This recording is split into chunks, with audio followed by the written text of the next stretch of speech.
recently after some personnel changes. We thank Trevor Thomas for his efforts as well. This is I'll probably stop by the SSOC and we'll talk about the proportional integral behavior and the results we got from that.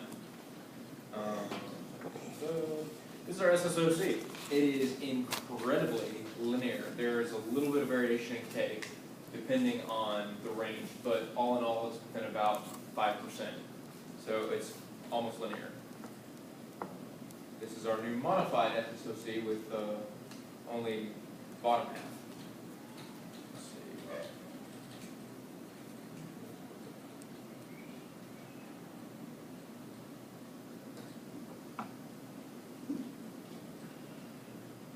All right. For the proportional integral controller, this is a more complex controller, like Joseph said, with 2 parameters instead of 1. It was a little bit difficult to do KCU for us because Andy and I computed 2 different values. I computed 0.32 for KCU and he pointed 0.22. So it was really difficult to get sort of a normalization between those 2 data sets. This is an example of one of our PI controllers zoomed into where the step up occurs. As you can see, there's 0 offset where from the set point to the actual RPM output point. It takes about 3.5 seconds to settle down. But also, on the other hand, there's very little overshoot compared to a standard proportional controller.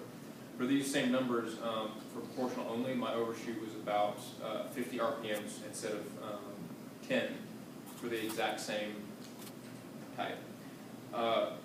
Most of our results were oscillatory. One of the few ones that we got that was monotonic was when KC dropped to 1/500th.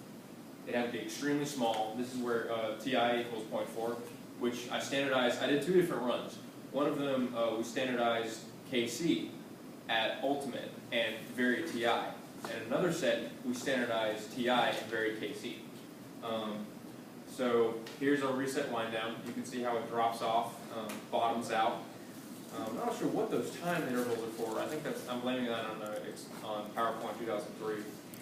I don't know really why there's 400 seconds there because this was a 30-second test. Anyway, you can see where it bottoms out and then comes back up and slowly, raggedly goes back to the final set point. This is my variation in TI. So as you can see from where TI equals about 0.1, I did not get a settling point. That settling time was infinite. At TI equals 0.5, you can see that the TI generally, apparently, as far as I can tell, decreases. Decay decreases as TI increases. And then settling time also decreases as TI goes up.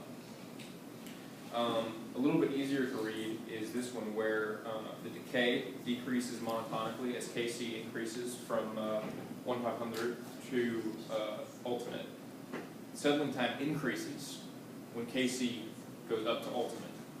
So these are Andy and I's data points. The top one is where KC was kept at ultimate, TI was varied.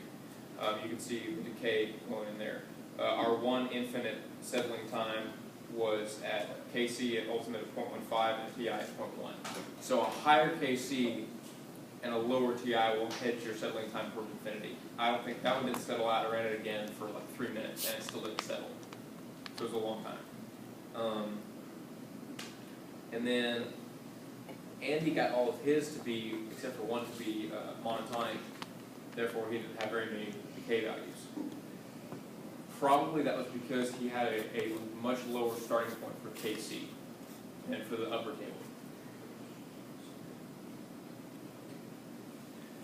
In conclusion, we have clearly got our K, tau, T0 values, 17.4, 0.2 seconds for tau, and 0.5 seconds for T0. Our ultimate varied between 2.2 and about 3 hertz. KCU varied from about 0.2 to 0.3% per RPM. A PI controller clearly has 0 offset.